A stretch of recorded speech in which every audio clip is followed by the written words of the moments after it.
Hey, hello, and welcome to another episode of VR Download, a weekly show that we broadcast live on YouTube and podcast stuff, things that are still up and running.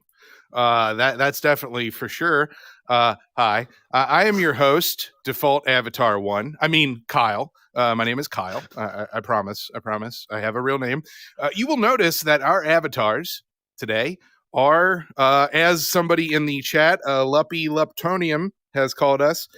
This is the UploadVR Podcast Platinum Edition because all of our avatars are this wonderful gray platinum. I guess this is kind of a platinum color. We're a little shiny, I know, too, as well.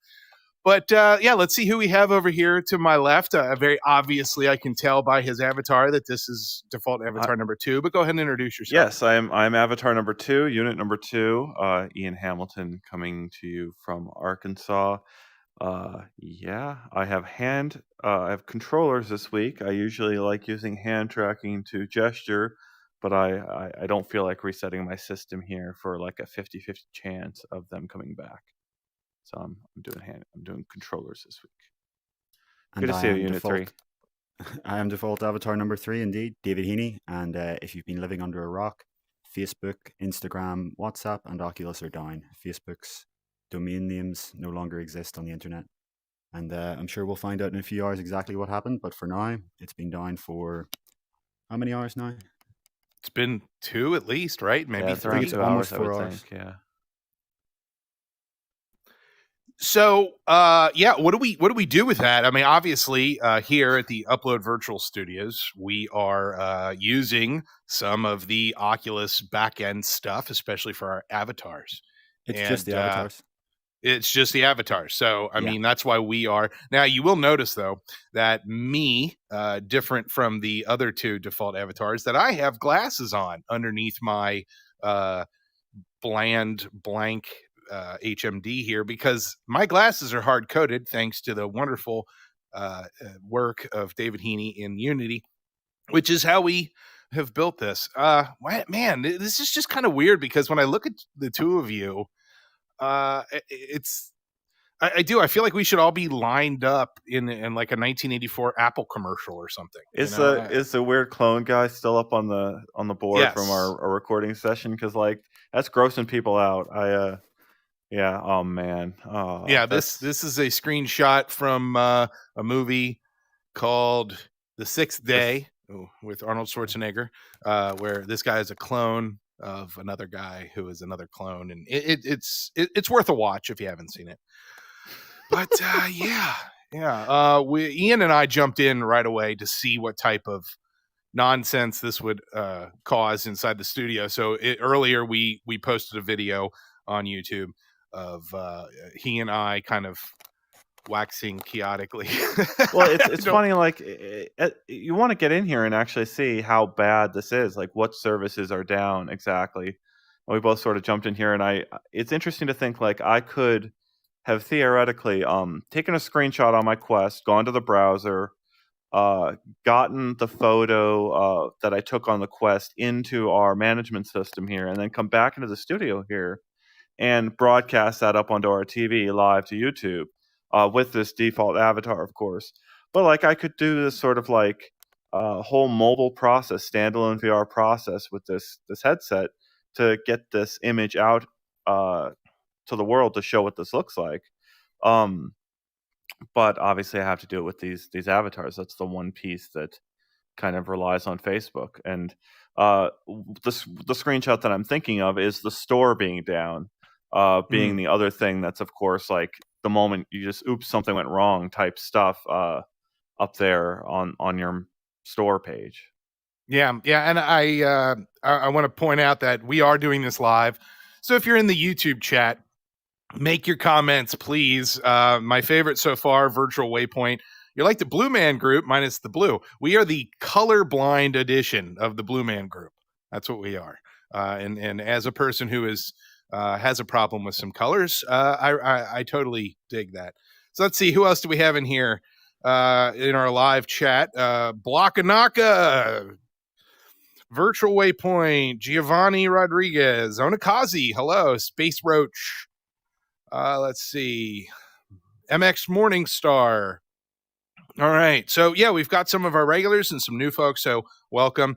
This is definitely the place to be. I'll tell you, especially with all the I mean, if Facebook's down and you can't get into some of your stuff on your headset, then what better thing to do than to spend that time with us? You know, Yeah. I mean, that's the way to do it. Yeah, right? what's like how many people are like what was on Facebook that people are like can't do without right now? That's the question that I think people are asking themselves.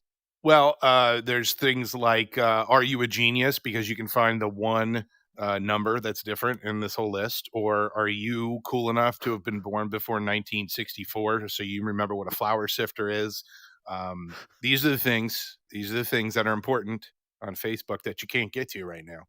I Or can't wait. There's going to be so much reported about sort of what happened here, right? And you got to think like either one of two things, right?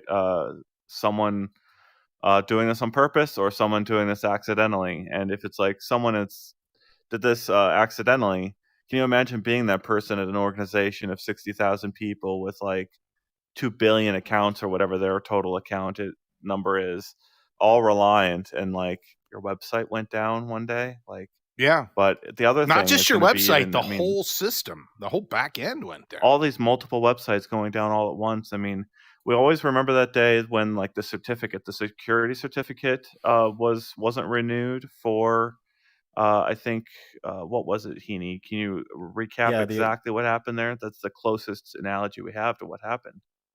the Oculus Rift software a few years ago had its certificate expire, but I think what's happening right now is really unprecedented because not only are they kind of scrambling to fix it, but their internal systems are down too.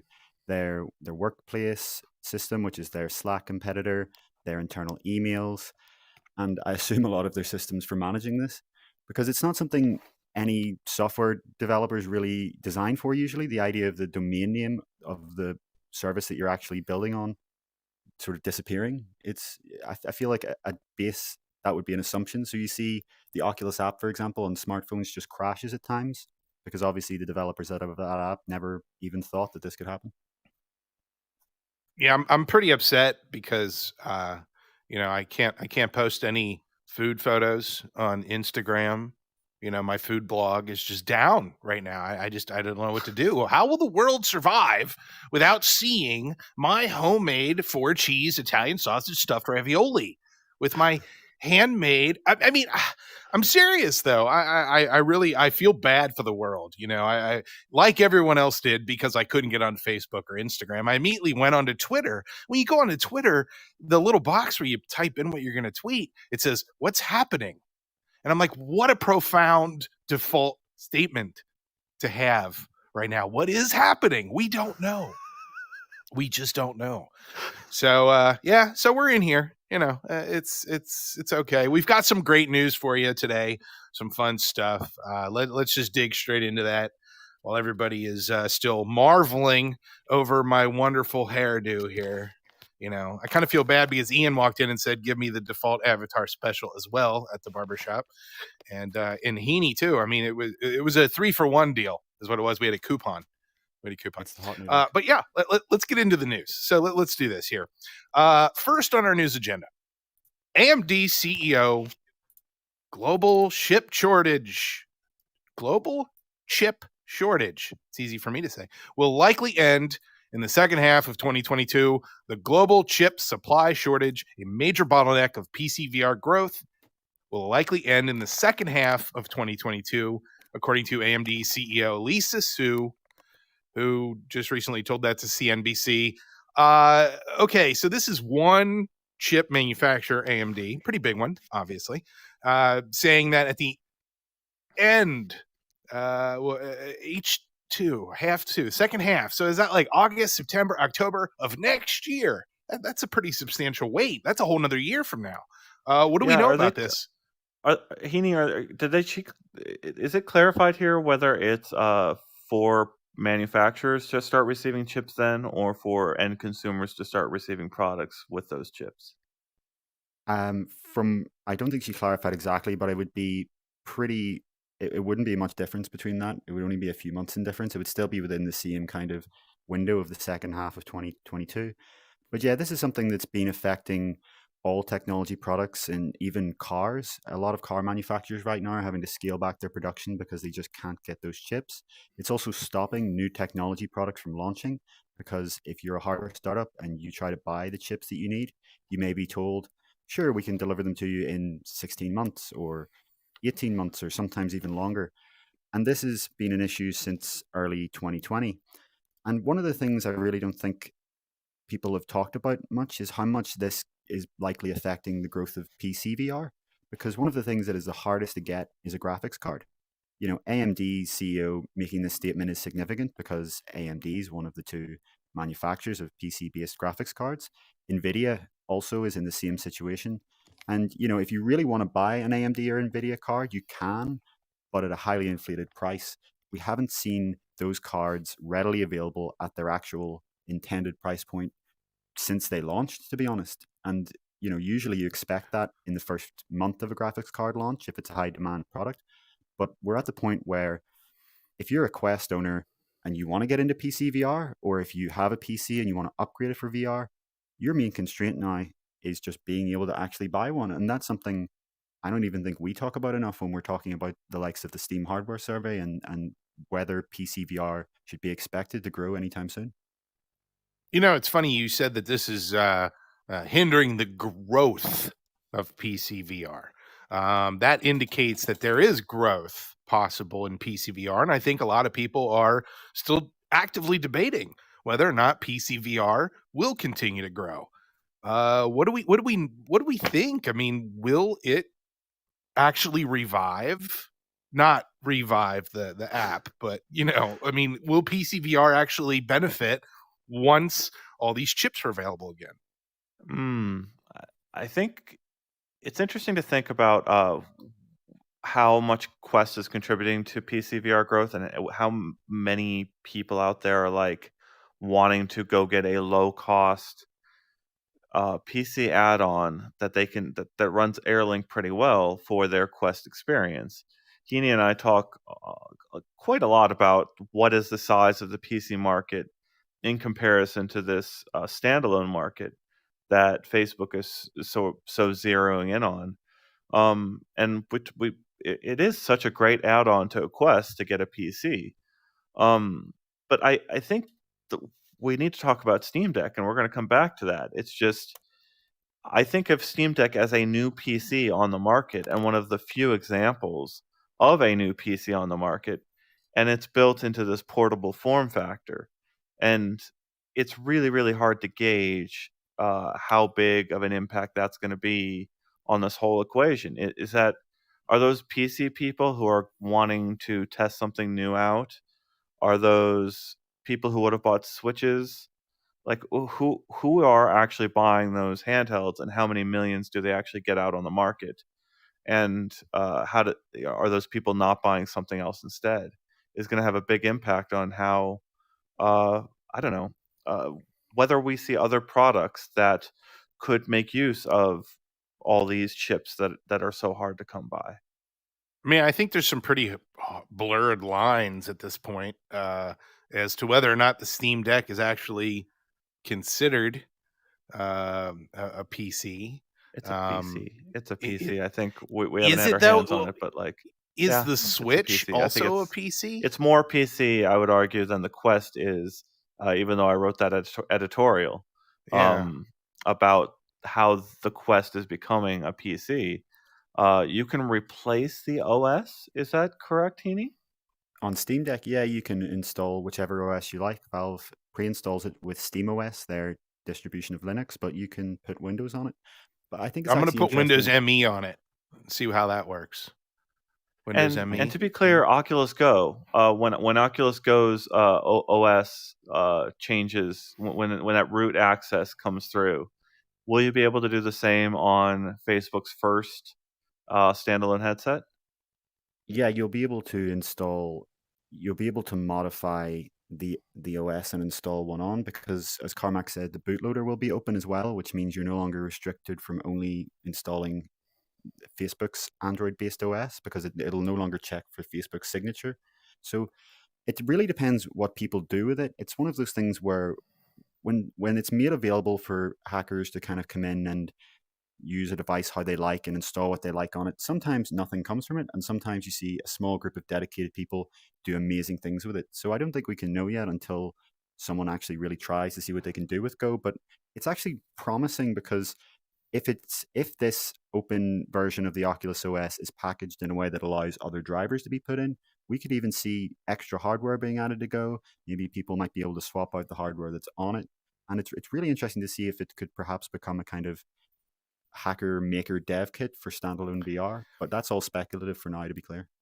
And Heaney, you are absolutely correct. Having some experience with hacking and modifying Android devices, and hello to the XDA forum visitors there as well. It is all about the drivers, getting the drivers to talk friendly on the new device. But I want to hope that Carmack might feel the need to nurse this process along a little bit, maybe make some additions to it other than just having it be rootable, open source, all of that.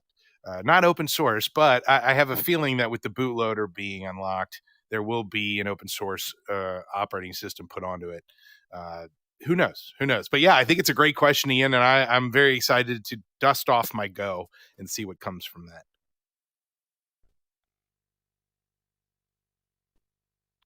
So where do we want to go from here? I want to say hello to a few people that are jumping in. Neo Blue Lightning, yes, you jumped in at the right time, obviously, to listen to my nonsensical comment about putting Windows ME on Steam Deck. And yeah, I mean, do we have anything more we want to talk about with the chips? I mean, really? Yeah, Heaney, do you have anything to add? I think it's like one of those things where we'll see how it actually lands, how big, when this time it actually shakes out on fixing all this, as far as getting all those new products ready to go. Everything we kind of, I don't know, Heaney and I go back and forth on this, where there's a gap between what people hope for and what actually is going to happen. And it seems like if there wasn't a chip shortage, people are hoping Christmas 2022 is when a whole bunch of new VR headset hardware launches.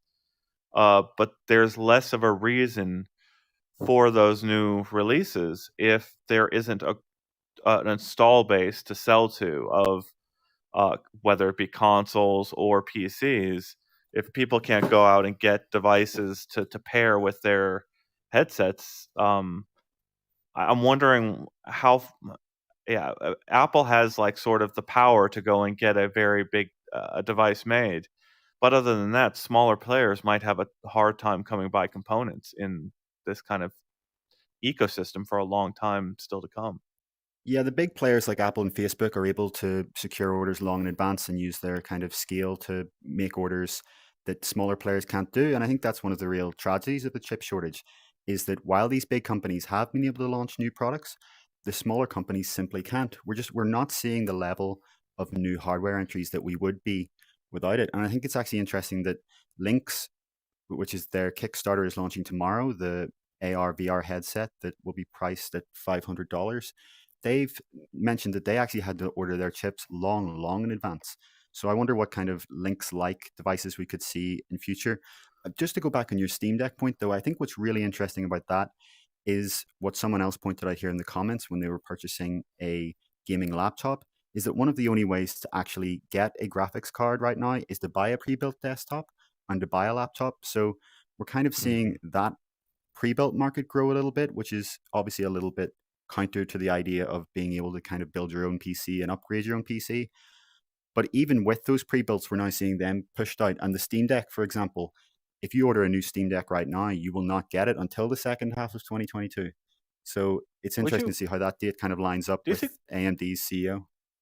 I'm curious, Heaney. All right, if like a manufacturer like Dell or HP came out and said, we're going to price a new PC that's I don't know, $1,000, and it'll be bundled with an Oculus Quest 2.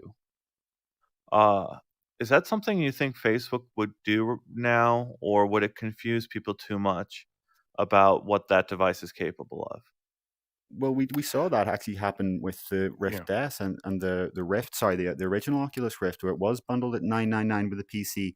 But the problem is, and the reason I don't think Facebook wants to do it, is there are very few people who are going to at the same time buy a Quest 2 and a PC. And this is Oculus kind of expected back in the day when they were launching this Rift in 2016, that lots of people would go, oh, I'm going to get VR and a PC. But the reality is most people that are getting into VR either do it because into PC VR, either do it because they would try a Quest first and then kind of upgrade, or they're existing PC gamers. There just isn't this huge market of people who currently don't own a gaming PC that are going to buy it just for today's VR.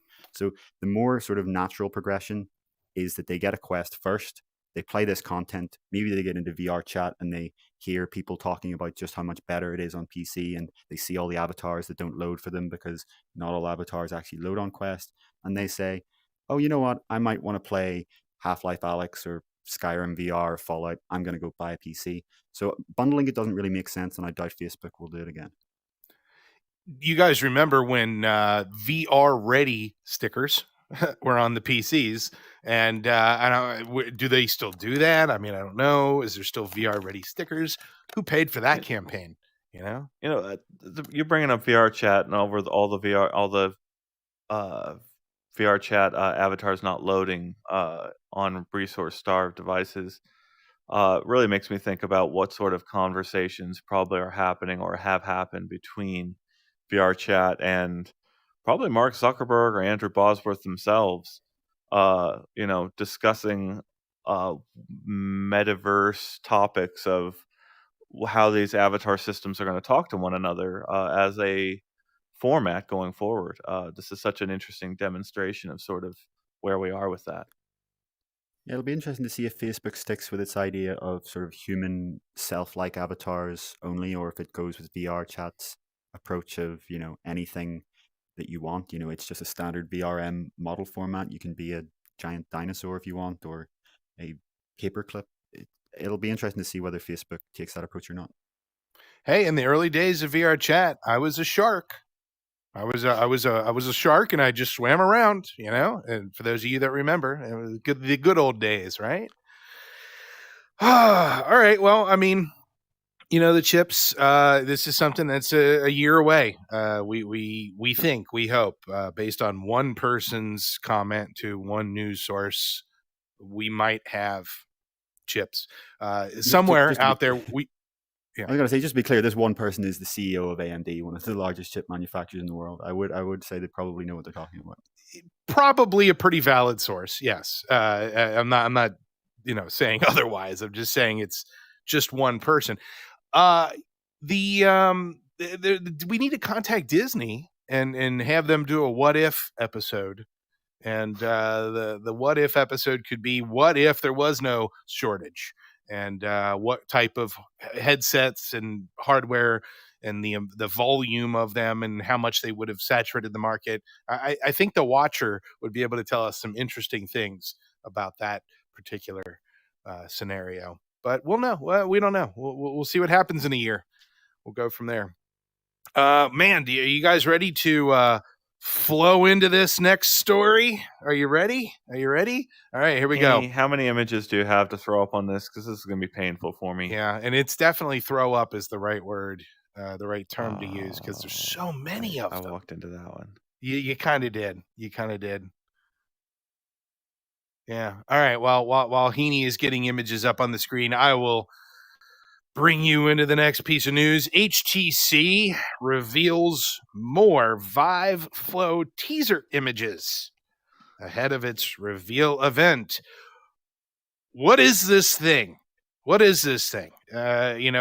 got I've heard everything from this is for T, so it would be TR to go along with all the other R's, Ian, that you love when I list them all out. This is for TEA. Or coffee. Am I the only one that thinks that this thing looks like a puck, like a Vive puck, that it could be maybe trackable? Has anybody seen any ports along the side, or what do we think this is?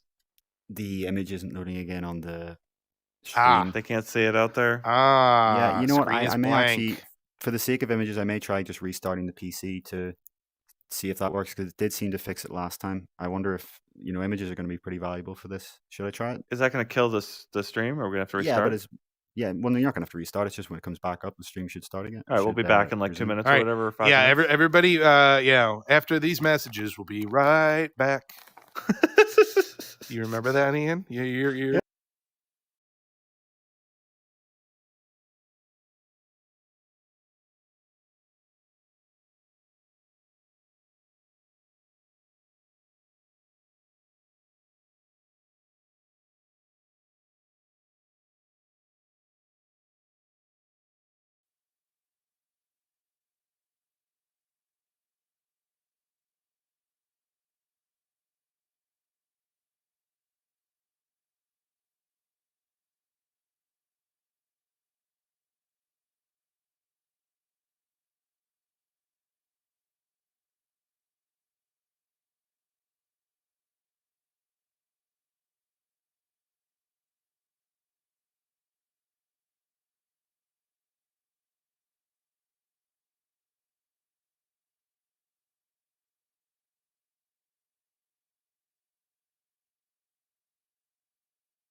They don't do it again. I'll tell you that.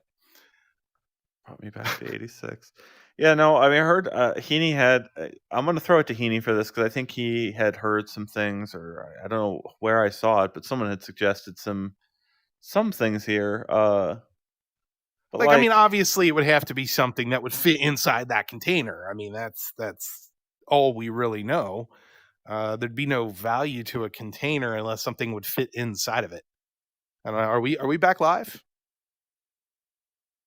Screen pick can be seen. I think we're back on, Ian. I hope you didn't say anything inappropriate while we were. Uh oh. No, I think we're good. I think we're good. I don't think either of us know anything about the image in question. I mean, except the other ones, the lifestyle ones that I'm waiting for Heaney to throw up there. That I'm going to have lots of thoughts to share about. There's been some humorous edits by some third parties floating around the interwebs lately. I don't know if anybody saw that because there's no heads to the images, and so people were putting heads on the images. That's, if it lines up in your Twitter feed just right, yeah, I'm sure. Yeah, look great too. So funny. Wow, what the puck? I mean. Luppy, that's what I was saying too. I mean, it's just such an easy joke to make. Yeah, I don't know. So what did I miss? Are we? Well, we're waiting for you to explain to us what this could possibly be. I mean, we're calling this Vive Flow, assuming that this is what their tagline is: "Go with the flow." But I already have a go. So does this go with the flow? I mean, do I have to have both of them? I'm confused. Yeah, so as you said, the tagline for this event, which is October 14th, I believe, is Go with the Flow. And so as soon as we saw this announced, we said, let's have a see if we can find out what this is. And we looked at HTC's recent trademarks, and we noticed that in August, they actually trademarked the term Vive Flow. So that's why we think this product is probably called Vive Flow. If it is a product, we don't know at all what's being announced. All we have is these images of some sort of tube with a Vive logo on it. So I don't know if HTC is trolling us or if this is the case for the product. The trademarks have a statement of use where you can vaguely describe using predefined category names what the trademark is for. And companies intentionally keep this very vague so that they can use the trademark for as many things as reasonably possible. And I'm sure they have lawyers they talk to for exactly how vague they can make it and still get away with it. But Vive Flows actually uses the same category names as Vive Focus, HTC's standalone headset range, including computer simulated reality head-mounted display device. But it adds two new little phrases: augmented reality, and mixed reality. So that seems to suggest that this is either a controller or a headset / glasses of some sort. And kind of based on the size of this thing in all of HTC's preview images, putting 2 and 2 together, my guess, and this really is a guess, is that these are some sort of glasses and that is the container for the glasses. So the best theory that I've heard so far, just really quickly, is that that Vive Flow is actually a service, and in order to log into the service, you open this up, and there's a AOL floppy diskette inside, and you pull it out and you install it on your computer. That's the best theory I've heard so far. Nothing is off the table. We have no idea. But Ian, give us some more valid information. I guess it's, there's one of two things. Like one is far more interesting than the other, right? Their answer to sort of like the Ray-Ban sunglasses could come in this just otherwise charging case, basically, right? This could be the charging case for HTC's answer to the Ray-Bans. And he threw up the image. Oh man. There's to describe for the people who are on the audio podcast, there's a person eating popcorn there, and there are this case, this thing is sitting there. You can see kind of like the screw cap top of this lid thing, and they're watching TV. Are they watching TV on a big screen? 60-inch virtual TV, augmented reality glasses, and this is the photoshopped case sitting next to the person. Is that the proposed use case that they're hinting at here? That's not interesting to me if it doesn't have super tracking at this point in time, which is what we consider the difference between smart glasses and kind of AR, is whether it's got 6DoF tracking is a big part of that. But then there's the other VR-based glasses. If they could fit VR-based glasses into this case, and it's a charging case, or there's some use for the lid with the glasses that are actually inside the case, that becomes interesting to me. But what do you think of that, Heaney? I think that the container is too small to be a VR headset unless they've achieved something remarkable, unless they've really innovated beyond what any of us have expected. We did see a Vive Proton concept from HTC a year ago, which looked like it used micro displays based on the size of it and would be quite a lot smaller than what you see in Quest 2. But even still, that wouldn't fit into a case like that. I do think it's probably some sort of smart glasses. And I guess, as you say, and that is the question, how capable are these? Are these AR glasses, or are they glasses that just show you a screen in front of your face? Because in Asian countries like South Korea and Japan and China, that's actually started to become a thing where you do get these glasses that have a floating screen in front of you, and you can connect your phone and put up YouTube and Twitch, and it's like having a 60-inch TV. But the problem is, without tracking, that TV is locked to your face. So you move forward and it comes with you, and you move right and it comes with you. Just kind of like an Oculus Go or a Google Cardboard, where you're not really in the world. You're just kind of, it's locked to your head. This wouldn't be in your room. But if HTC can manage to add positional tracking to this, and you can point to a wall and have the TV kind of appear on the wall, they're going to be the first ones to launch that kind of product in the West, which would be very interesting. Because for consumers, there's no glasses product for consumers or otherwise that can do that in the West. There are AR headsets, and they're or goggles, that's or whatever true. you want to call them. That's true. Not glasses for sure. Can I make a quick observation here? I'm noticing a couple things here that actually kind of solidify that theory. Is that it's for passive consumption?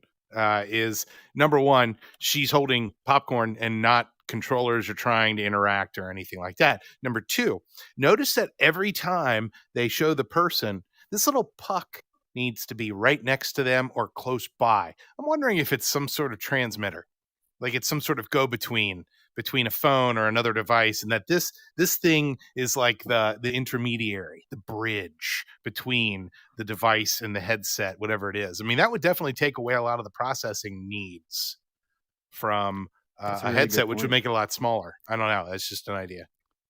Yeah, that could be the compute unit for whatever this product is. It could be. That's actually a very clever idea if they can manage to pull that off. Because as you say, it would be always with you if you're holding the device anyway, and you just kind of pop it off, and then it could Mm-hmm. wirelessly transmit the data, Yeah. and it would remove the need for a phone.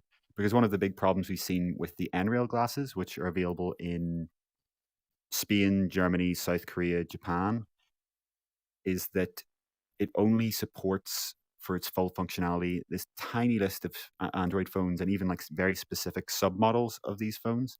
So we've heard HTC talk about the idea of tethering your phone to a product like this someday, but maybe they've decided, you know what, let's actually get this out to the biggest market possible, including iPhone users, and just build the compute right in. That would be clever if they can pull it off. Although with HTC, there's always a chance that we're overanalyzing this and the product will be nothing like this. I want to believe that it's cooler than what they're showing. Maybe the reason we can't see the connectors is because they're on the bottom underneath. We never see the bottom of this thing. What if this is just a media hub and it is like WiGig transmitting? Because we know that the WiGig wireless for the other Vive headsets exists. It's a thing. I have one. It could be very easy that company that created that for them has shrunk it down and stuck it in this, and you fill this thing up with all your 3D movies, and it's just transmitting, and you are consuming media. It's all very passive. Here, she's not interacting with anything. At no point is there any interaction shown in any of these images. I think this is the what is it, Epson Moverio video consumption, but it's probably sixed off, and you could probably snap it on there somewhere and listen to music. Neither of you, we've gone back and forth. Is this a transparent display or an opaque display? Yes, has to be transparent in that size. You could not fit an opaque. If that image is not horribly out of scale, if that's anything like the true scale, there's no way they fit an opaque display system in a case that size. Not with today's technology. I don't know. Clip that. I don't know. Well, if it's have, micro displays, it would be a true breakthrough. Yeah, well, yeah. I mean, hey, and what's wrong with that, right? I mean, HTC's allowed to do that, right? The case is to scale even in this own image. Like, does that cap look like it fits on that actual thing? I don't think so. This stuff is not. It's hard to tell. I mean, across all I don't want to. Scale seems. It's somebody, some ad agency Photoshop that's some guy sitting or girl sitting at a desk making Photoshops for the ads. I mean, this isn't HTC trying to, we don't want to judge them based on their advertisement choices. I've been in that seat, so I know. I get it. I don't want to knock on the bad Photoshop job because it's not bad. It's just scale could be weird. Remember the cover of or the poster from Ready Player One, where his leg looked like it was the leg, about 6 leg feet on the long on its own. It's all about perspective. A camera perspective can change very drastically. So I don't want to get too hung up on that, but I do want to get hung up on the fact that thing, that lid, is doing something. It is critical to that component. This is hollow, but that lid is critical to whatever it is that this headset is going to do. If it's even a headset. I mean, what if it's a pair of headphones that fold up and it's just audio? I mean, yeah, Flow. I mean, it has kind of a musical suggestion to it. It could be a music player type, could be meditating or, just sitting there. I think I have that sweatshirt actually.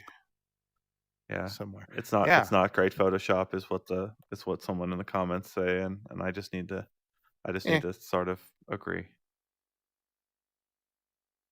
So who knows? I mean, do we know anything more about this, though? I mean, other than the speculation that's been running rampant through social medias that are still up and operating.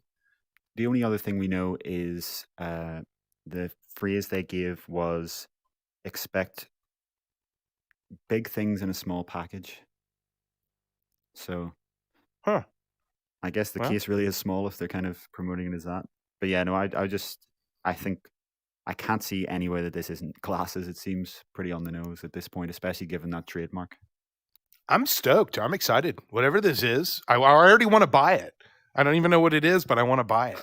I mean, that's how it's it's either over sensationalized and we're all going to be horribly disappointed, or it's going to actually be something really cool and we're all going to be standing in line waiting to go get it. I mean, it's, didn't Carmack, I mean, isn't there sort of a belief that there is like a market for a really slim sort of media viewer headset?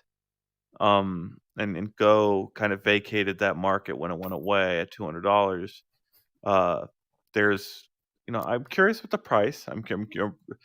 That's always the missing component with anything HTC does these days, is what is the actual price out the door for this thing you're offering? Because they kind of do have a little bit of everything in their product lineup. It's just when you start adding up the totals, the math becomes very hard when you compare it to other solutions.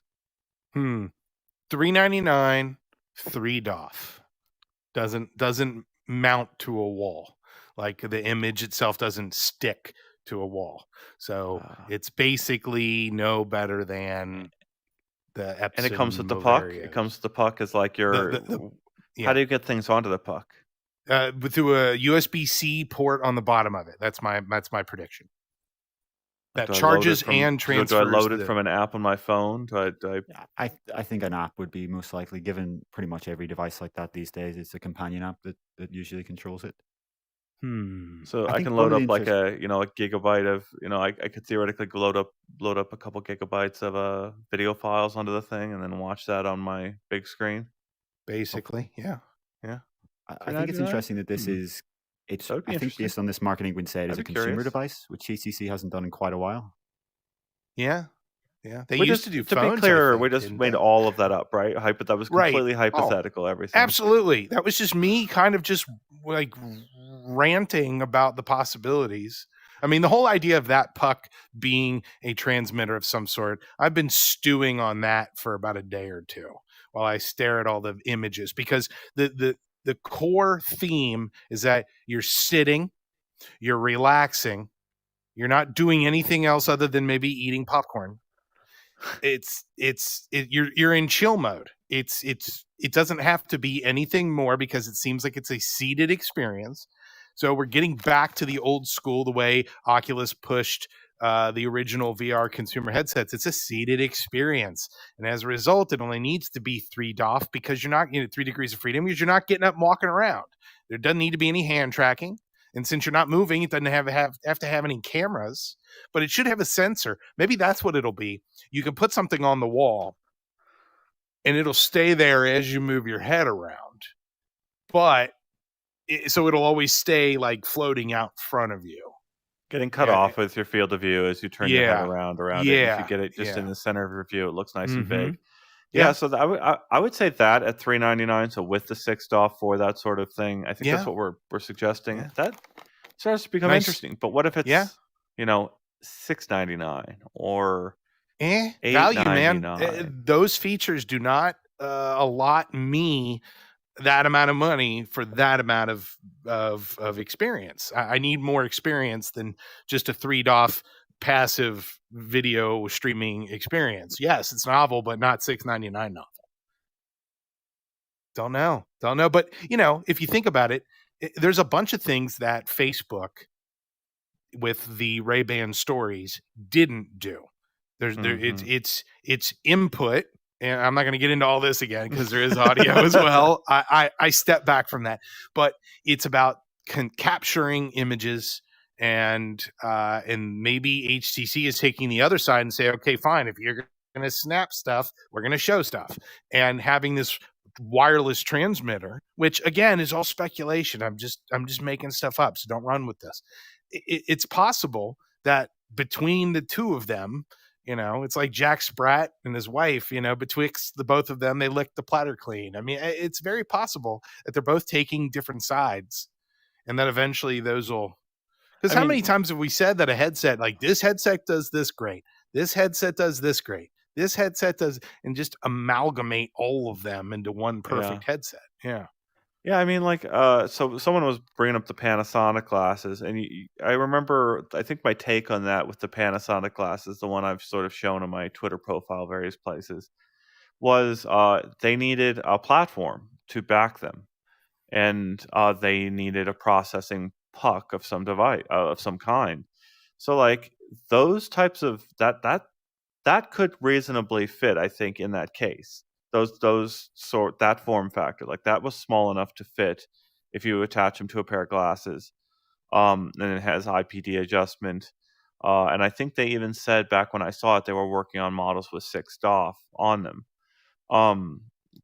But if you if you have those sitting on the front of your face, and if that cap has like attachments or some on the bottom side of it to, I don't know, strap to the back of your head, like is that possible? Is that, could that be a compute unit that you actually wire maybe that way? I don't know. Yeah. No, it gives That would them be the wild. opportunity to sell a belt clip for it now, if they wanted to do that. Also, I'm going to blow your mind even further here. What if there's a lighthouse emitter in there that is blasting out IR light that this headset can track? I know, right? It's another No. thing that's possible. Oh, wait. Oh, you're saying from like a point. Yes. Like you put that A fixed point. You have to in your middle set of your it there play and leave it space, there. to the side of your play space, pointed at it. Yeah. And it's emitting light in a new pattern, all over the place, shining on your room. All right, we've gone off the speculation train a lot. We have, haven't we? Yeah, this is pretty season. nuts. Yeah, just scratch all that. Can we delete all that, Heaney? Let's just start over. All right. So HTC is doing something called the Vive Flow. Moving on. Yeah. All right. Well, James, yes, Jimi Hendrix experience. Yes, I am experienced. Ian, do we want to jump past this? Let's move. Okay, we're good. Let's move on. Let's move on to the next thing. Hopefully we'll be able to throw an image up, because I know whenever we talk about this subject, we always have the image and we like to talk about this.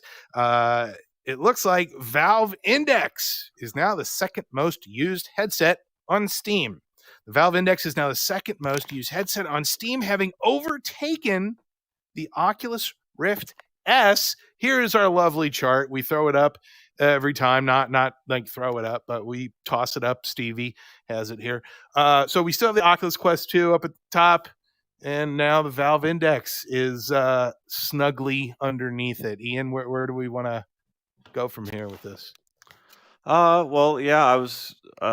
This is a pretty big deal, given everything we said about the chip shortage. But of course, the problem is Oculus Rift S is no longer on sale. HTC Vive is a very old headset. This was inevitable, kind of in that kind of circumstances. And I think what we're kind of seeing here is Valve Index could sit there for a while, I think, at number 2. But it's in need of an update itself. Like people kind of want to see some movement there, with something added to that platform. And I don't know if we're going to see that. Do you see something coming in and taking number 2 away from Valve Index anytime soon, Heaney? No, as you say, the other contenders there are pretty much all not sold anymore. The Rift S isn't sold. The original Vive isn't sold. The only Windows mixed reality headset still sold is the Reverb G2. The Rift isn't sold. The Quest isn't sold. The closest you get that actually is still sold and bought by people is the Vive Pro 2. And I have to say, I kind of expected to maybe do a bit better. Maybe I expected to do a bit better already. Because in a sense, the Vive Pro 2 kind of has taken the Index headset's place, in that the Index headset, it's still got best-in-class tracking. It's still got best-in-class audio. But after more than 2 years, the resolution is a little outdated. It's Facebook's $300 Quest 2 has higher resolution than this $1,000 headset. And if you get the Vive Pro 2, you get, significantly higher resolution than either of those headsets. So while I don't see anything coming for the Index anytime soon, I wonder if what we're seeing is just a reflection of it launching in Australia back in August rather than any longer term trend. And I do maybe expect the Vive Pro 2, now that it has much higher resolution and 120 hertz refresh rate, to maybe take Index's place in terms of growth, at least, if not total market share. Is it weird to anyone else that Pimax is lower than a console headset that doesn't even really belong on a PC to play Steam game? Is it? I think I brought that up like in some previous episode. It's kind of Did you? astonishing. Yeah. Yeah. I'm still, because I mean, what do Pimax owners, if anybody out here in the audience, if you have a Pimax, what are you playing? Where are you consuming? What are you consuming? I'm curious because I have a Pimax. There are dozens of us. You know, I mean, Pimax offers the widest field of view, and if that is the critical thing for you, then that is the headset for you. If that is the key component. But I'm just curious, like, what are you consuming if you have a Pimax headset? I want to know. I'd say Sims Wide would field be of great view, with that bone field of works. view. Yeah. Yeah. Something like a flight sim would be excellent. Where, Flight in a sim, racing yeah. game. That's what I've done flight sims with a Pimax headset, and it's pretty fun. Racing sims as well. The wider the field of view, the more sense of speed you're going to get from the actual peripheral vision rushing past you. But the other thing is, the wider the field of view, the more you're going to get motion sick in a game where you're pushing around a thumbstick. This is something that I've talked about before, and a lot of people don't really want to acknowledge, but they'll have to in the future when wider and wider field of view headsets start to get more common. But the idea of the dominant mode of VR interaction being pushed around a thumbstick is not going to work very well when you've got a 180-degree field of view and you feel like you're going to throw up instantly from it. But we'll see how that works out. I'm really curious to see how Arm Swinger develops with system level foveation and like tunneling. So like if you could really build a system that if you're swinging your arms like this just out in front of you and your field of view narrows across every app as you're doing that, I'd be curious how comfortable that feels. Yeah, I'm sure we'll see that. But I guess that, my question is, if we're seeing these apps that use the thumbstick movement have to do that, are people going to really engage as much with those apps if the apps that use kind of your room scale experience or a cockpit give you that full field of view? It'll be interesting to see. Far too speculative. But hopefully we start to see the other manufacturers drive up field of view because, as you say, the Pimax just hasn't got traction due to more the issues with the company itself than the actual product that they offer. The other thing I want to bring up here is, of course, 33% being officially 1/3. Like it's been hovering there really, really close to 1/3.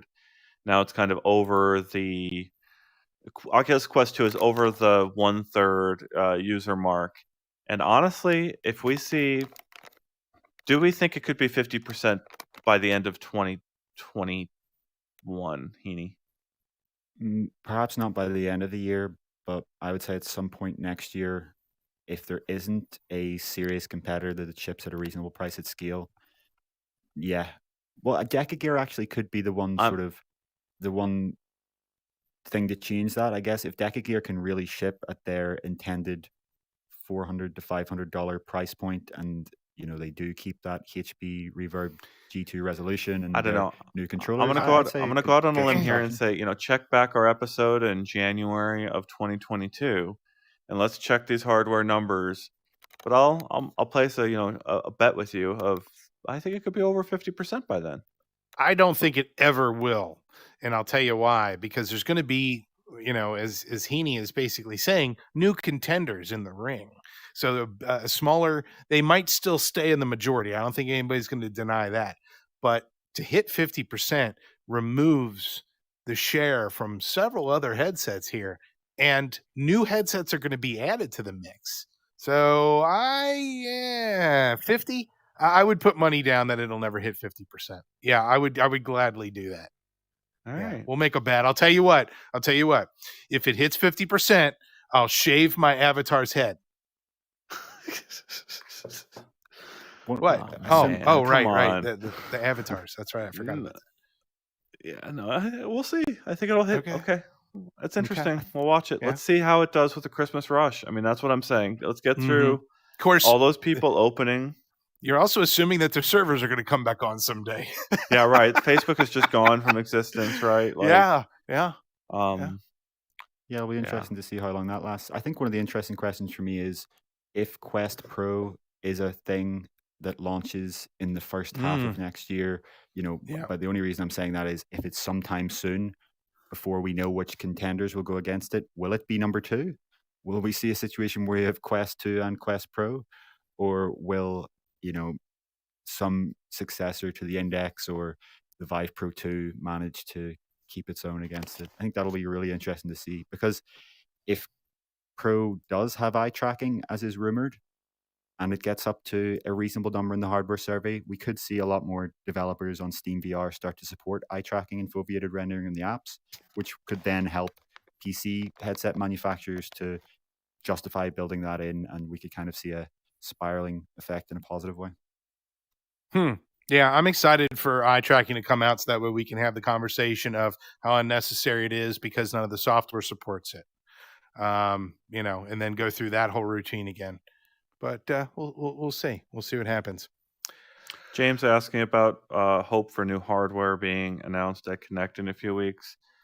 I just got to refer to sort of our comments that we've actually heard from the mouth of Andrew Bosworth, future CTO of Facebook, saying no Quest Pro this year, and the Quest 2 is going to be your most accessible bet for VR for a while, I think is what he said, a long while or something to that effect. Yeah, so that kind of given, I always think about Nintendo and Nintendo having to put out like just literally like the same Switch as before, but now with like a bigger screen. I think it's higher resolution, but better screen. Basically, is all they could.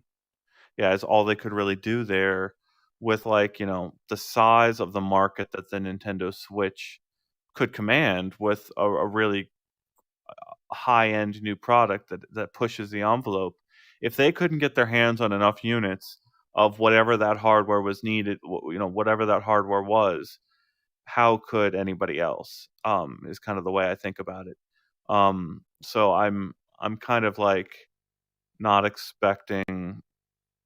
I would be more interested in seeing what they announce, kind of like in a bundling or onboarding your friends type of way. Like I could see them really trying to pull some levers to make the Quest 2 a more compelling package this holiday season, and trying to like push that. Isn't there the buy one get one free right now, or am I misremembering that? I think I did see that with the announcement of something. I'm pretty sure. Yeah, Quest 2 is buy one get one. Buy one get. It's not free. Or another. So yeah, not free. Yeah. It's a large discount. It's $100 off of the second one, I believe. Yeah. Facebook's like, don't tell everybody that. It'll break our servers. What servers? Yeah. Oh, all right, man. I'll give you credit for that one. You don't get ejected. That was a good one. That was really solid. I think our commenters should thank you for that quality joke. That was pretty good. I appreciate it. It's my one for this year. Okay, so we've had a few people in the chat have been anxious to hear our thoughts and ramblings on this next piece of news. So let's dig into it here. Valve Deckard standalone VR headset is in the works because YouTuber Bradley Lynch found evidence of a Valve standalone VR headset in the Steam VR driver files, and Ars Technica said its sources confirm its existence. All right, are we sure it's not just a replicant? Okay, that's pretty good. We've been talking a lot about replicants and stuff today. We have. Yeah, I like that. So I hate that to was clone a obviously joke reference from to before, Blade Runner. but yeah. Heaney, can you break this down for us a little bit on sort of like what we actually know? This is one of those things where there's something here, but how much is speculation at this point? And we do this right on the heels of trying to set expectations for Facebook Connect, because kind of where our expectations are is different for Facebook. Like I really do feel like Facebook hype train is going to where Apple has been with in the weeks before new iPhones get launched. There's always like crazy rumors for what Apple's going to announce, and I kind of feel like that's going to happen here with Facebook. And here we are at the sort of the same time, hearing about Valve getting serious about its potential standalone VR headset. So yeah, Heaney, can you sort of explain where we are with this? Yeah, I've heard some people actually suggest or ponder the idea of have these Valve leaks come out so close to Facebook Connect for a reason? Is it that Valve wants to make clear, if you're thinking about a Quest Pro or you're interested in Quest Pro rumors, maybe take a look at what we're working on. But that's entirely speculative, and we can't say whether that's true. But I do remember that Index was announced very close to Facebook's event, or wasn't it on the actual day of I Facebook's was event they sitting revealed in the Index? audience at Facebook Connect waiting for Mark Zuckerberg to come out on stage, and Valve lifted its embargo for the announcement of the Valve Index headset for that exact moment. Wouldn't it be funny if, because obviously Connect is virtual. There's no physical place for all of us to go. So we'll all be sitting in front of our computer waiting to watch something come up on the stage, someone to be announced, or vice versa. And suddenly everybody is watching a Valve stream instead. And there's just this release of a headset right there at the same time. Pick your side, which stream you're going to watch. People are dual screening it, getting both, and it's all about stealing thunder. Because if I was Valve, I would do something like that. I mean, what are the chances that this could happen, that come October 14th, we've got a new Valve headset? I mean, what if that happens? It's an interesting way of framing it. Like it's an interesting kind of like, this is where we don't want to let our expectations run away from us, right? Given the moment, but that kind of like dream scenario you kind of like outlined of that announcement coinciding underscores, I think, where people's fears are, or where their expectations are with where they think Valve needs to be right now to compete with the product Facebook has actually put out into the market. So like, if Valve came out and announced in coming 2022, the Valve Deckard standalone platform, and it runs Half-Life Alyx as well as Aperture Hand Labs and the Steam. You could play the original Labs experiments from 2016. It all runs at frame rate on the standalone headset coming 2022. What does that do to people's buying decisions when they start hearing details about what Sony is building, or whether they get a Quest this holiday season? Does anyone hold out for buying the Valve headset if they actually announced all that? I mean, I think given Valve's kind of brand loyalty, a lot of people would. I would caution. I can confidently say it's impossible that it's going to run Half-Life Alyx. I can say that now. And Tyler from Valve News Network actually reports that a source of his has told him that Valve is building a new Half-Life game for this headset. Now, we can't verify that. Tyler is sometimes right and sometimes wrong about Well, okay, new so Valve that was products. another like wishful thinking type of like example I was bringing up. But like, what if it isn't even a Half-Life Alyx? What if they don't go there, but they actually go to the mattresses? Is it the Godfather references and announce Half-Life 3 at the announcement of Zuckerberg coming out with his new announcements? Well, the reason I throw out that like horrible like speculation is because that reflects like people getting excited. If people got excited for that idea, it reflects just how badly people want Valve to be invested in this at the level that they're seeing from Facebook. And the Valve standalone, if it exists, would reinforce that. There's been a lot of video desire. There's been a lot of videos out there of people trying to run VR on the Steam Deck. Has anybody put together the idea that there's a Steam Deck and there's Deckard? Steam Deckard. Is it possible that there could be, like, this could be powered by the brain from the Steam Deck? I mean, what was the Steam Deck price? What was that? It's $399. Should I run through what we have? Because that is what we have in the kind of details on this. Should I do the rundown? Yep. Yeah, so I guess we start with in August. As you say, Steam Deck is a handheld device. It has an AMD mobile chip in it. Valve was specifically asked, could this chip work in a standalone VR headset in August? And their product designer, Greg Coomer, replied, it would run very well in that environment. And he teased, it's very relevant to us and our future plans. So that's kind of the first hint of the very idea of Valve working on a standalone headset. They're asked about this mobile chip in Steam Deck, and they say it's very relevant to our future plans. But that brings us to what the YouTuber, sadly, it's Bradley, has been able to find in the Steam VR code base by looking at the Steam VR drivers. So he says that since January, alongside Valve's codenames for Index and their other hardware, there appeared a new codename called Deckard. And as you say, Deckard is obviously the surname of the protagonist in Blade Runner, but it also sounds a lot like it could be a reference to Steam Deckard.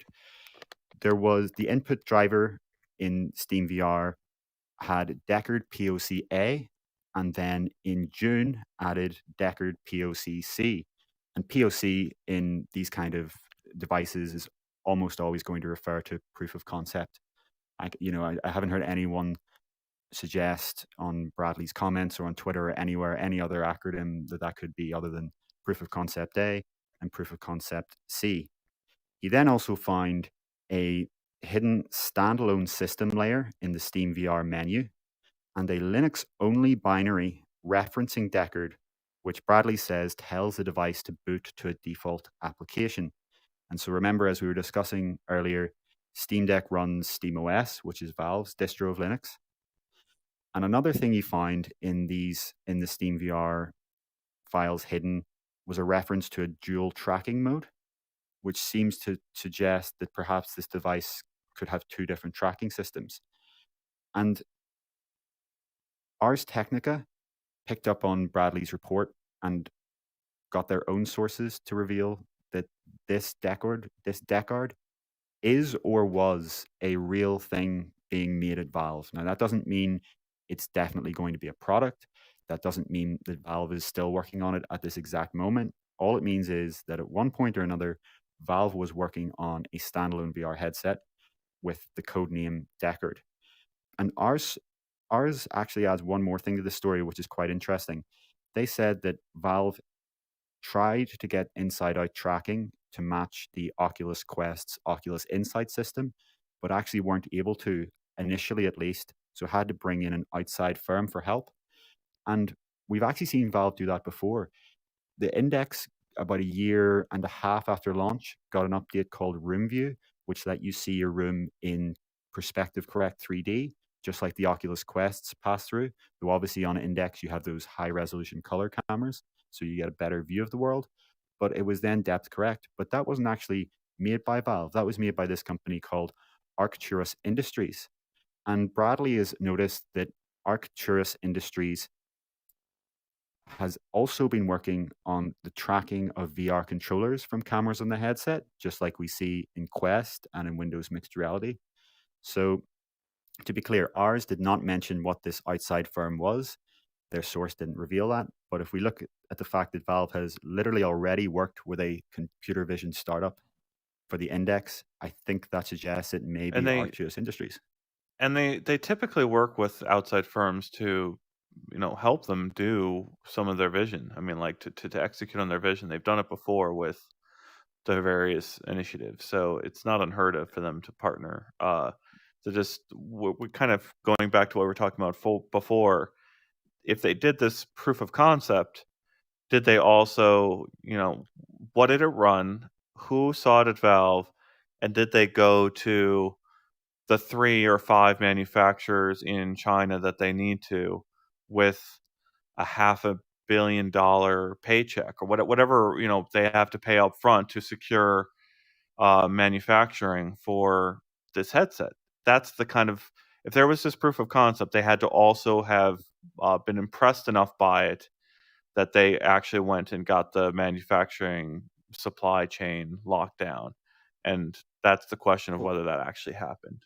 Well, I don't know if they're there at that point because you do remember that when Half-Life, what was the Alex Stories thing that was posted to Steam? It was Valve's little book where they had revelations from the development of The final Alex. hours. Final Hours, that was it. One of the things they mentioned in Final Hours was that before Index, they'd actually built a proof of concept of a headset, which they got to the point of where they would start to look for manufacturers for and realized, oh dear, this thing would cost upwards of But $3,000 to build, so then canceled it and moved to Index. So it's I unclear love whether that. Deckard has gone through this yet. I love that. I'm glad he brought it up because I think about it often. They called it Vader, I think it was, like Vader, yeah. this helmet thing. Um, and thinking about what features might have been built in Half-Life Alyx alongside of that, and then had to be stripped out, uh, because they realized that the vision for the headset wasn't gonna go there. And I'm sort of alluding to this possibility that eye tracking could have been in that headset, and that would have dramatically changed the throwing mechanics of Half-Life Alyx if it had actually shipped in that headset. Yeah, it's really interesting to think of if this thing was $3,000 or upwards that it would have cost to really ship it as a product, what exactly was in it. But one of the interesting things here is, so I think Bradley really does have good evidence that Valve is working on a standalone headset, and that this headset, one of the things that it may have, Bradley found a VR Link driver was added to Steam VR with code referencing a Wi-Fi 6 driver. And when this update actually shipped, presumably Valve put this in accidentally. It actually broke some of the HTC Vive wireless setups. So I think, there's more evidence here. It's a driver file with Wi-Fi 6, a new Steam VR feature called VR Link, and it breaks wireless. So I think this headset could also stream PC VR from your PC wirelessly, just like we see with Oculus Link and with Virtual Desktop before it. Though one of the the thing I think here is, I'm not sure that this headset's going to ship anytime soon. And the last thing that the Ars Technica report mentioned was that they claim Valve has begun, I'm quoting here, Valve has begun dedicating its manufacturing lines to the Steam Deck portable console. And so Ars Technica kind of doubt that they have the capacity to, at this time, start producing simultaneously a VR headset, because it's even harder to manufacture than a Steam Deck, and the Steam Deck is already back ordered until 9 months from now, at least. So if you're getting something that you also have to add in optical assemblies and exotic displays and do a lot more QA, is that something they can do soon? So my kind of assessment on this, just to sum up and finish here, is that I think it seems highly likely that Valve is working on a standalone hybrid VR headset. But what I don't think is that it's poised to launch after Facebook Connect or anything like that. I think this is something that we're looking at the second half of next year at the earliest. But isn't that what's beautiful about this? Is that it doesn't have to be launched. It just has to be announced to cause the kerfuffle in the industry that we'll expect this headset to do. It just needs to be discussed. They need to do a couple renders, a couple camera flybys with some slick designs and some fancy music, and then a coming soon, and then let the world speculate until the cows come home. If Facebook announces, this is kind of like the reason there's this gap between expectations and what actually is going to happen is there's the people out there that want Valve to mount a competitive product as quickly as possible for what Facebook is doing, and it's how prepared they actually are for it, and we don't know how prepared they are. But at the end of this month, with Facebook Connect, it's very likely we will get at least the expectation of a couple game announcements coming to the Quest platform. And what I really wonder if we'll see out of Facebook is some kind of comment from Mark Zuckerberg hinting at how many years of support they're planning to give the Quest 2 system. So, like, if they come out and say you can expect security updates and the latest software for your Quest 2 into the year 2024 or 2025, that would actually be a big thing to really indicate to people that this is a platform they plan to sell for a very long time and could be really convince people to go out and buy the headset.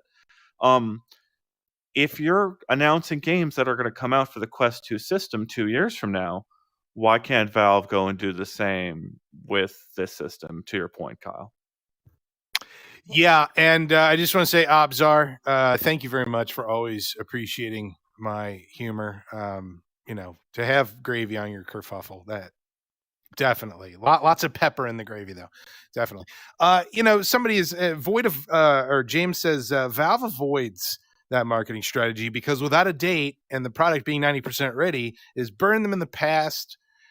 I get that. I get that, and you know what? That's a really valid point. I'm wondering if maybe I'm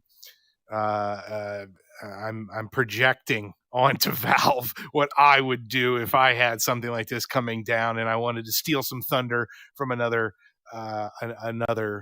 manufacturer. I don't know. It still could be possible though that maybe Valve has more of this done than we know. Or maybe Ars Technica is wrong.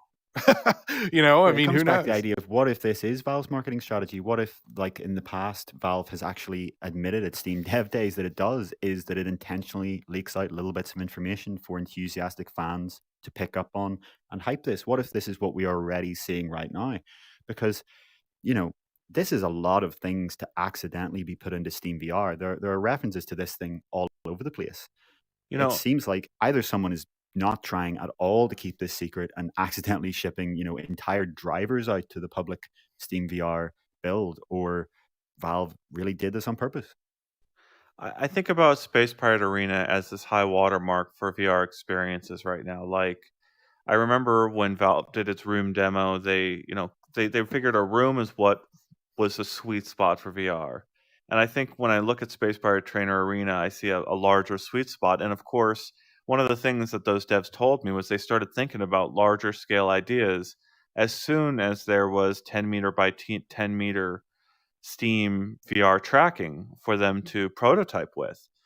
And I really wonder about about Valve sort of setting itself a new kind of target for what that system should do. Like, did someone at Valve, like, I'm desperate to Kyle's point about projecting. I would love to imagine that the Space Pirate Trainer devs out there got sent a Deckard prototype from Valve, and they went out and played Space Pirate Trainer Arena on a Quest versus a Deckard, and that's what I want as a fan of VR, of like a person who loves a game of paintball, right?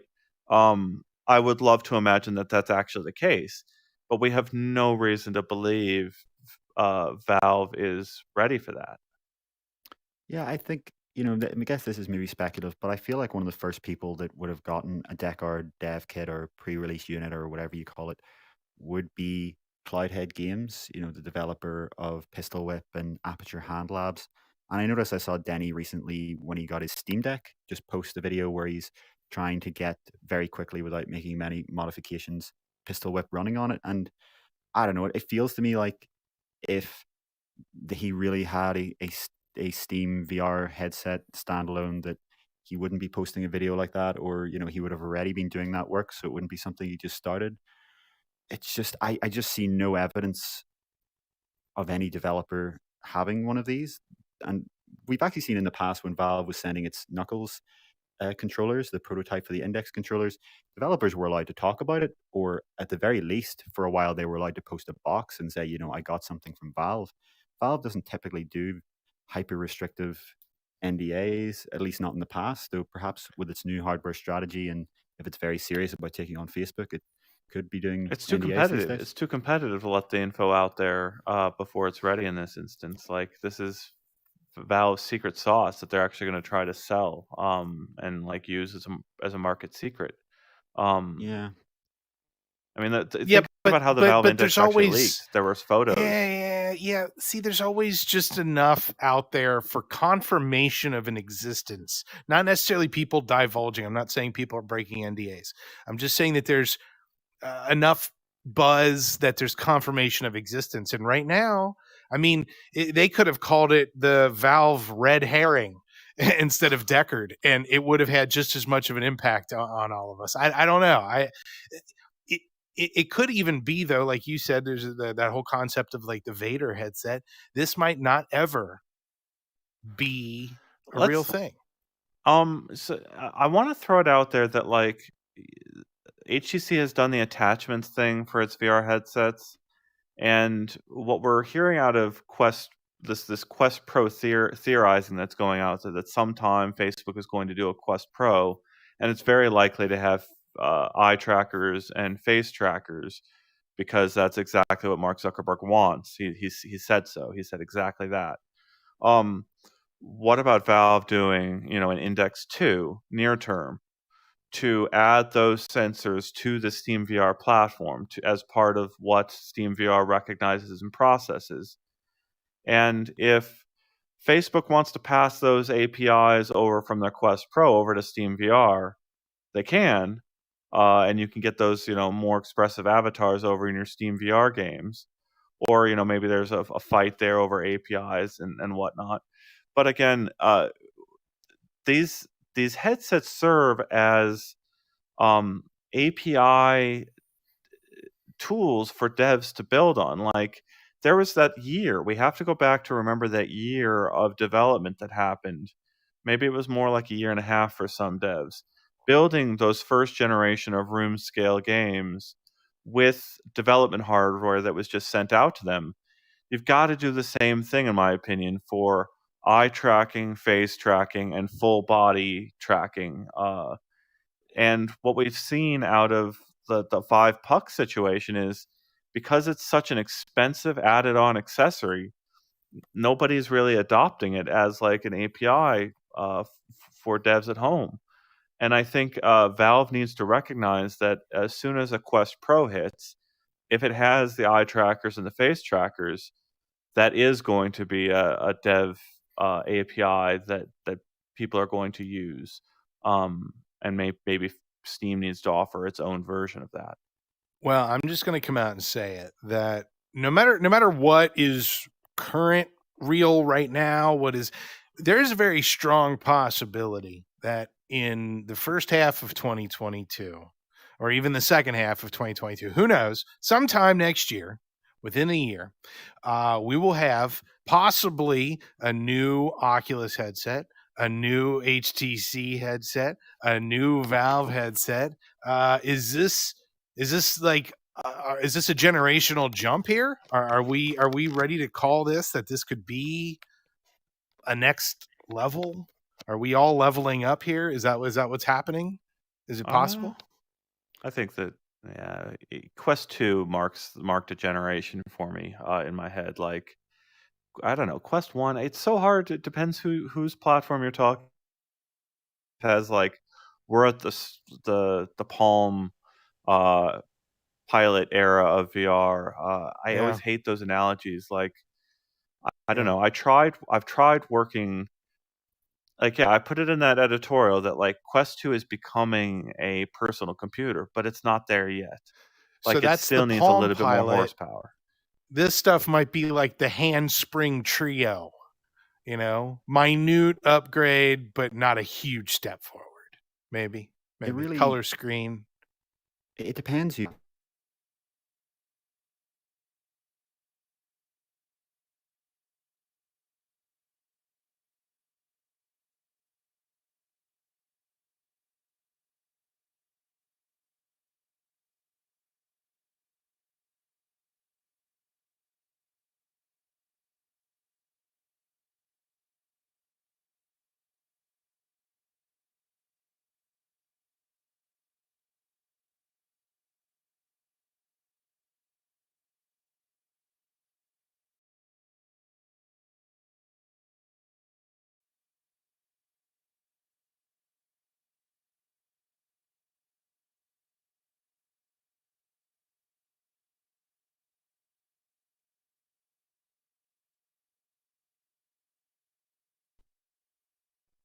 The red light's on. That means we're it's back. back. Oh, Maybe no, it came back. Yeah.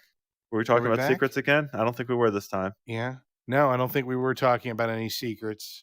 I mean, just because we know, we can't tell them. I mean, they're not allowed to know. Yeah, they're trying to come up. I was imagining this, like, everyone's all freaked out because it's been like half a day now of like, No is it Facebook. hackers? Did hackers take Facebook down? Did someone do a fight club to Facebook?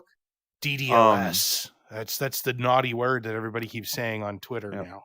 Yeah, I don't know. Yeah, I guess we're back. Yeah. Yeah, So now we're back. I don't know, Ian. Do you want to jump into? I that don't remember. I'm now like, did the hackers come for us? I was just. I don't know. I don't know. You know what I think it was? Time coming in here, like knowing I think our it was avatars aren't because here, and it was because I didn't say anything about Link's headset or Deca Gear coming out next year as well. The new players, things that are going to stop Ian from Quest 2 on the Steam survey. It's Pac-Manning, man. It's gonna be a Pac-Man. Do you not see the Pac-Man? It's gonna Pac-Man. I don't know. Pac-Man dies and he bloop, bloop, bloop, bloop, you know, he goes back. Boop, boop, boop. No, it's going. It's closing. Yeah, the Pac-Man's closing. Well, all right. Heaney, what do you think? Yeah, I was just to continue this idea of what is a generation. Again, it depends who you ask, and it's subjective, and it is a semantics thing at the end of the day. But to me, all of the headsets we have today in the Quest 2 are still first generation. And the reason I say that is because they all use basically the same optical system. You have one or two LCD displays that are roughly smartphone sized, in about 10 centimeters or so, in front of Fresnel lenses or hybrid Fresnel lenses or aspheric lenses that are optically very similar to Fresnel lenses. For me, the next generation of VR comes when they're able to replace that with different types of lenses in front of a micro display or some other display technology that's in the works. And the reason I say that is because it is the display technology and that kind of optical setup that really defines how these headsets can be built and the shape of them and the kind of general experience of using one of these headsets. Because every headset so far that you see, the reason that they all have this, kind of face box design and shape, and the lenses have roughly the same field of view, somewhere between 90 and 110. And in general, the image, while it may improve in terms of resolution, there's a very similar feel to it, and the experience of using the VR is the same because it's still that same optical system of an LCD display 10 centimeters in front of the lenses that we see in headsets today. And I noticed that some people have speculated that perhaps this Deckard headset could use micro displays and a different type of lenses. And, we don't have anything concrete on whether that's possible. But to me, that's how it would be a next generation. I don't think we're going to see a next generation HTC next year, though, because HTC have just launched their next generation products. Their PC headset, Vive Pro 2, just came out. And so did their Vive Focus 3 standalone headset. So, that's why earlier I expect we'll see glasses from HTC. It'd be odd for them to just a few months later somehow ship a next generation. But yeah, well, hey, if we never know. We never know. The hackers took Ian. He has been somebody has absconded with Ian here. He is gone. So may he rest in digital pieces wherever he may be. Yeah, I don't know. There definitely does need to be some major innovation for lenses, liquid lenses, things that can handle all sorts of crazy stuff where the lens and the screen and everything can be really tanny right next to each other. Who knows? We'll get there at some point. As a result of all of our lovely folks here in our YouTube live audience, this has been a fantastic conversation. Fantastic. Yeah, I know everybody rest in peace, Ian. But yeah, we've had some fun today as a result of I guess we've had some fun at Facebook's expense. We've had some fun at Ian, somebody unplugged him, his DNS server went down. Yeah, he's been ripped out of the matrix. Yeah, his DNS server is 1.1.1.1. Go hack him. Yeah. No, this has been really good and really fun. Oh, hi, Skiva. How you doing? I just saw you in there. Yeah, and hello to all of the rest of you out there in the chat. Again, we could not have this type of fun conversation without your random banter. So it's great. Yeah. Kyle killed Ian with his dad jokes. Yes, see? I am the eject button. I have become the eject button. That's how it works. But anyway, let's wrap all this up before the computer hackers come in and screw everything up again. So as usual, go to this news, reviews, comments, and interviews in the VR industry. And check out our YouTubes and like and subscribe and smash the buttons and all the other things and ring that bell and that song, Ring My Bell. Yeah, I'm not going to sing.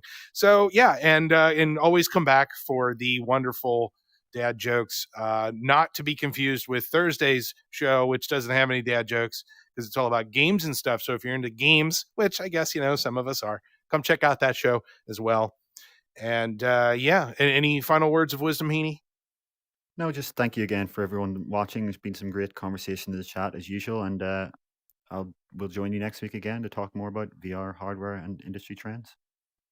Absolutely. And since Ian's not here, I'll just say, check out UploadVR.com. That's all I can do for my Ian voice. So anyway, thank you all very much for watching. We'll see you in the future. Bye-bye. Hopefully we'll have avatars next week.